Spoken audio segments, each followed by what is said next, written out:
ब्रह्मदेवाय नमः। ओम ब्रह्मदेवाय नमः। ओम ब्रह्मदेवाय नमः। ओम ब्रह्मदेवाय नमः। ओम ब्रह्मदेवाय नमः। ओम ब्रह्मदेवाय नमः।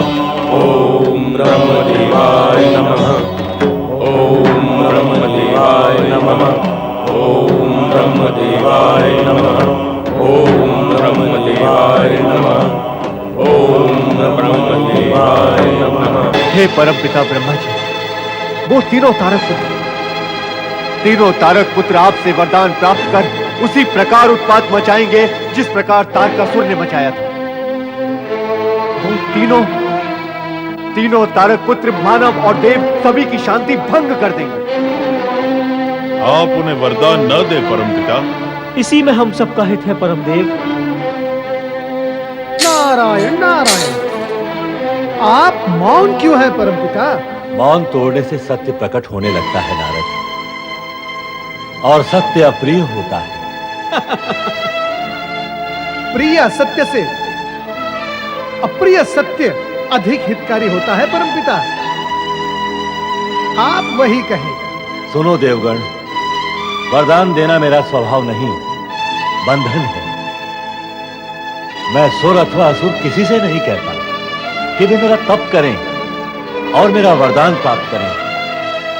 जो भी तप करता है उसका प्रतिदान देने के लिए मैं प्रतिबद्ध हूं। फिर हमारा क्या होगा ब्रह्मदेव? यह तो भविष्य ही बताएगा, परंतु मुझे तुम्हारी स्थिति देखकर आश्चर्य होता है कि असुरगण तप करके वरदान, सामर्थ्य और सफलता प्राप्त करने के लिए यत्नशील हैं, परंतु सुरगण उनके तप से भयभीत और चिंतित होकर अपना आत्मबल खो रहे हैं। वर्तमान बता रहा है कि तुम्हारा और असुरों का भविष्य क्या होगा।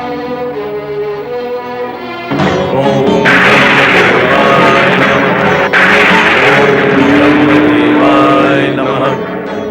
ओम ब्रह्मदेवाय नमः। ओम ब्रह्मदेवाय नमः। ओम ब्रह्मदेवाय नमः। ओम ब्रह्मदेवाय नमः। ओम ब्रह्मदेवाय नमः।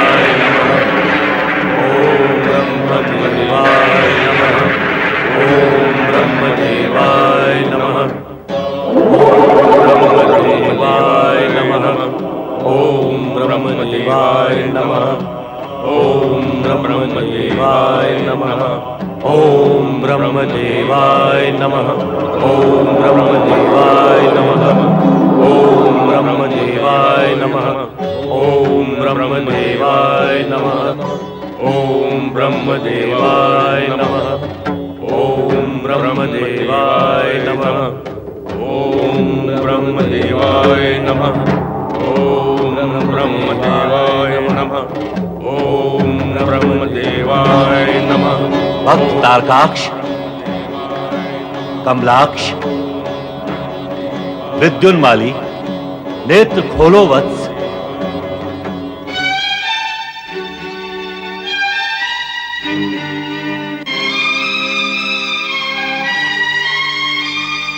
ओम ब्रह्मदेवाय नमः।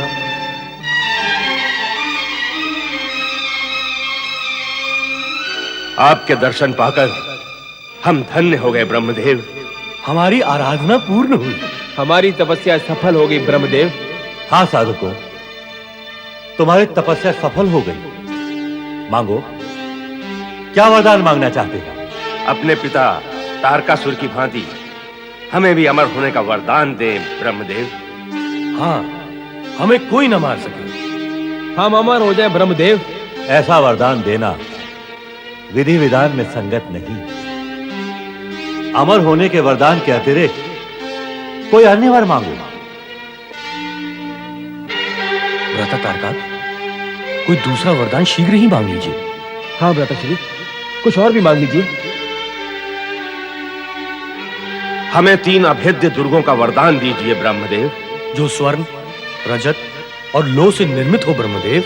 और तीनों पुर आकाश में एक दूसरे के ऊपर स्थित हो ब्रह्मदेव, और देवताओं के लिए अदृश्य हो ब्रह्मदेव। हमारा वध केवल भगवान शिव के हाथों से हो। और तब हो जब अभिजीत मुहूर्त पर पुष्य नक्षत्र में स्वर्णपुर, रजतपुर तथा लोहपुर तीनों एक दूसरे से जुड़े। तथास्तु।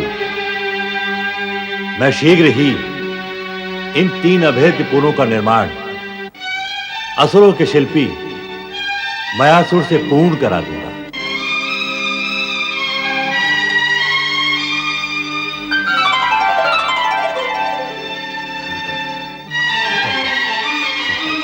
हमारी कामना पूर्ण होगी भ्राताश्री।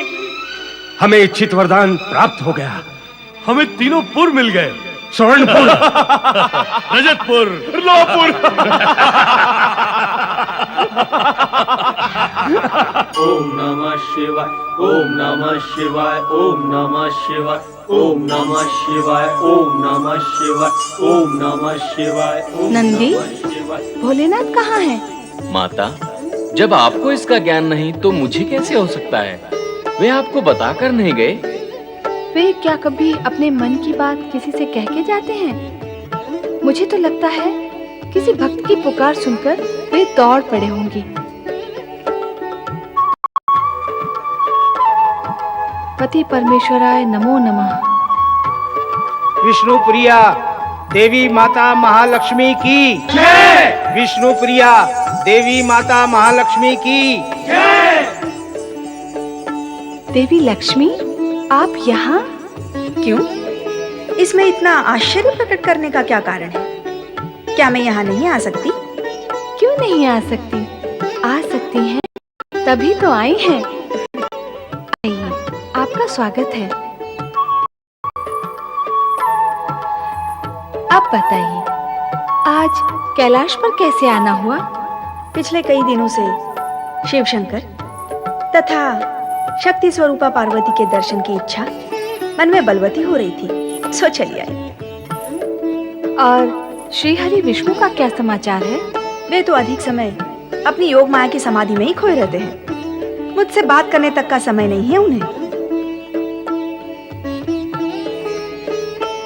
शिव शंकर कहाँ है?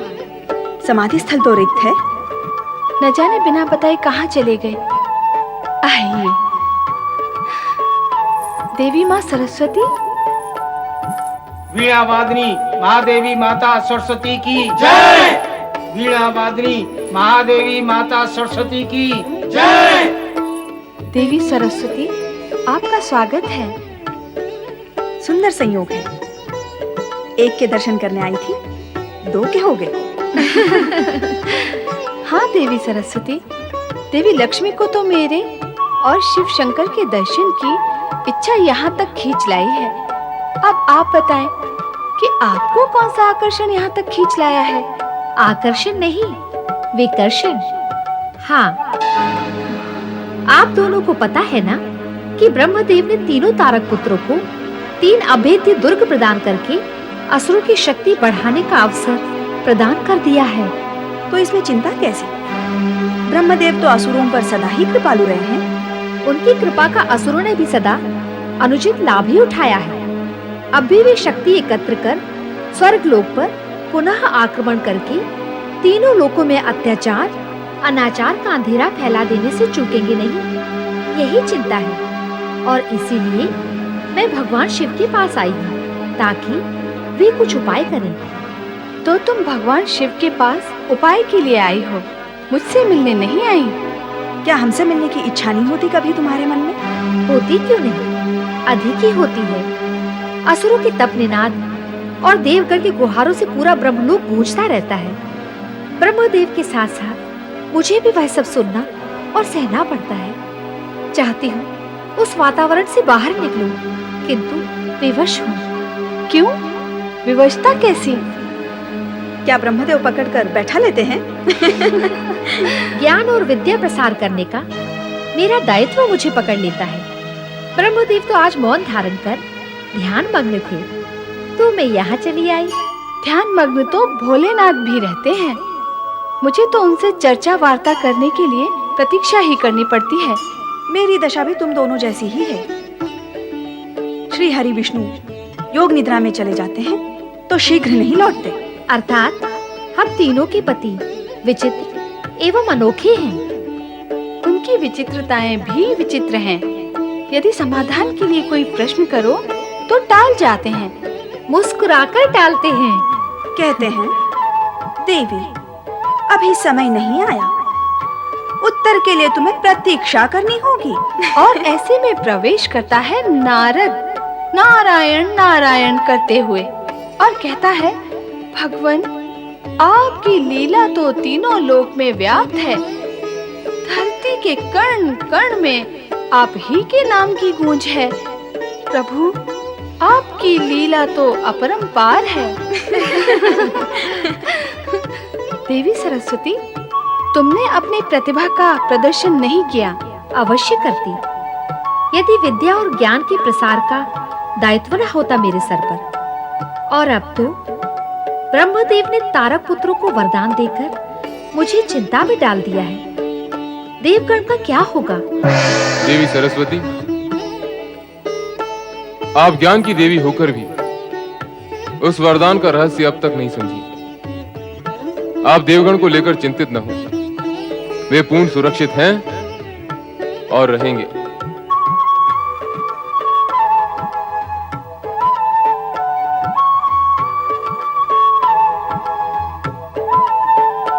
ये क्या? शिव शंकर के दर्शन करते ही चल पड़ी तुम दोनों।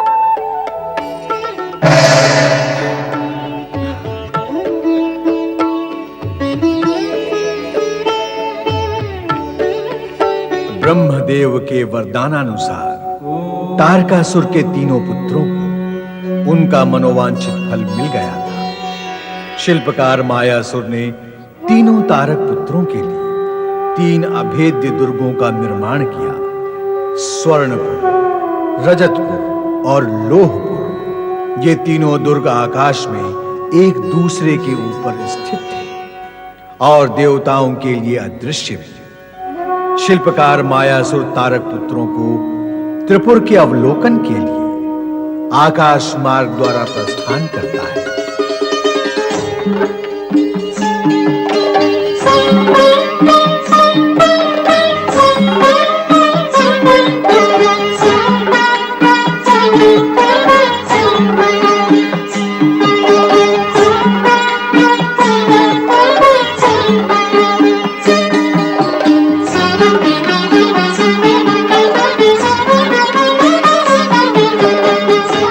असुरराज तारकाक्ष, कमलाक्ष और विदुन्नमाली, मैं आप तीनों के लिए स्वर्णपुर, आहा, अद्भुत है।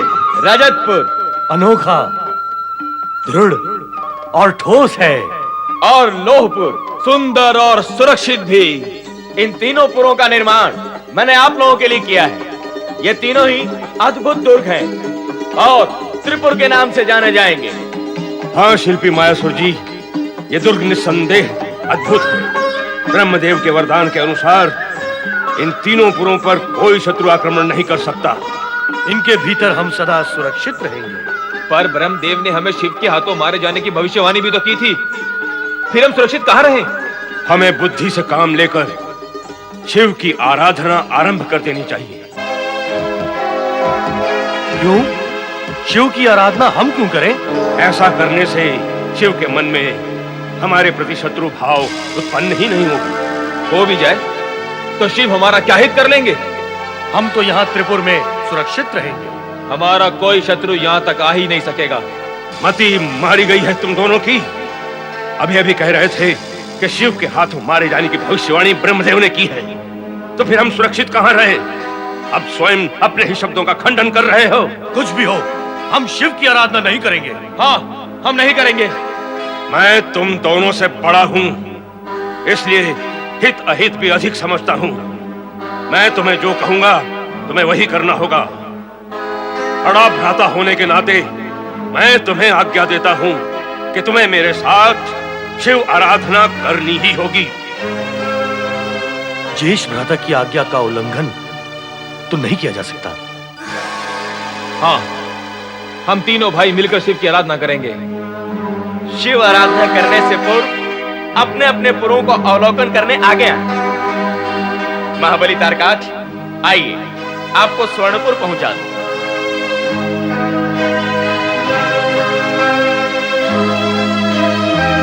अब तो हमें ब्रह्मदेव की शरण में जाना ही होगा। और अन्य उपाय ही क्या है? आइए चले।